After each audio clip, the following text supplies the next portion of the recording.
নমস্কার, আপনাদের সকলকে স্বাগত জানাই চ্যানেল রূপা মুখার্জির অপর একটি ভিডিওতে। আজ আমরা শুনবো আদি শঙ্করাচার্যের কথা, যিনি একজন আধ্যাত্মিক মহাত্মার, জানি অজানা মিথ্যা ও ভুল ধারণার বাইরেও একজন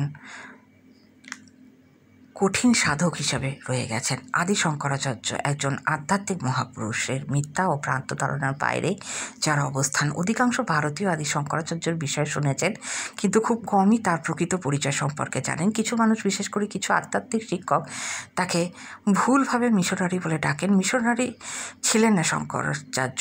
তার উদ্দেশ্য ছিল মানুষকে ধর্মান্তরিত করা নয়। এমনও শোনা যায় যে কেউ কেউ তাকে যুক্তিবাদ ভারতীয় বলে দেখে থাকেন, কিন্তু তিনি বহু বিতর্ক ও আলোচনা করেছেন। তার মানে তিনি যুক্তিবাদী ছিলেন কেবলমাত্র যে তা নয়। বিতর্ক ও আলোচনা, জ্ঞান ও বোঝাপড়া স্পষ্ট করার উপায়, যেখানে যুক্তি দেওয়া মানে আলাপ আলোচনার জন্য আলাপ করা, এগুলো সম্পূর্ণ আলাদা জিনিস। আদি শঙ্করাচার্য সম্পর্কে অনেক ভুল ধারণা আছে, যেরকম হিন্দু ধর্ম, যার কেন্দ্রবিন্দু হলো অদ্বৈত মতবাদ। এটি এক প্রাচীন ঐতিহ্য, প্রাচীন কাল থেকে চলে আসছে। ঋষিগণ এই জ্ঞানের প্রথম পরিচিত মানব শিক্ষক। তাদের সময়ের পর এক মহান অধ্যাপক উপস্থিত হন, বেদ বিশেষজ্ঞ, যিনি ভারতের মন্ত্র সংগ্রহ করেন, সংকলন করেন, সংগঠিত করেন, বিশ্লেষণ করেন, যা সাধারণত যামিনী সূচি ও ব্রহ্মসূত্র নামে পরিচিত। তারপর অনেক শিক্ষক থাকলেও তাদের মধ্যে একজন মহান হলেন আদি শঙ্করাচার্য, যা বেদ বিশেষজ্ঞ সংকলন করেছেন। শঙ্করাচার্য তার উপর মন্তব্য লিখতে নিশ্চিত করে যে উপনিষদ ও ব্রহ্মসূত্রের মূল অর্থের সন্দেহ কেউ রাখেননি। আপনি যদি শঙ্কর ভাষ্যসহ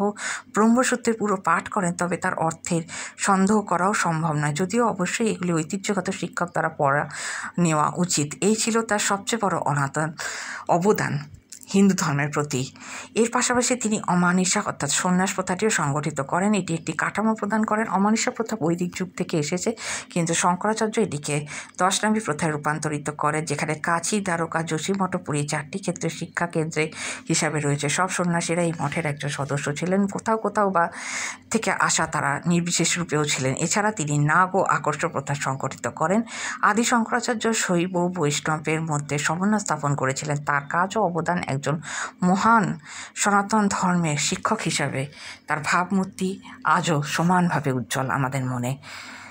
ধন্যবাদ। দেখা হচ্ছে পরের ভিডিওতে। কেমন লাগলো অবশ্যই আপনাদের কমেন্টসের মাধ্যমে জানাবেন।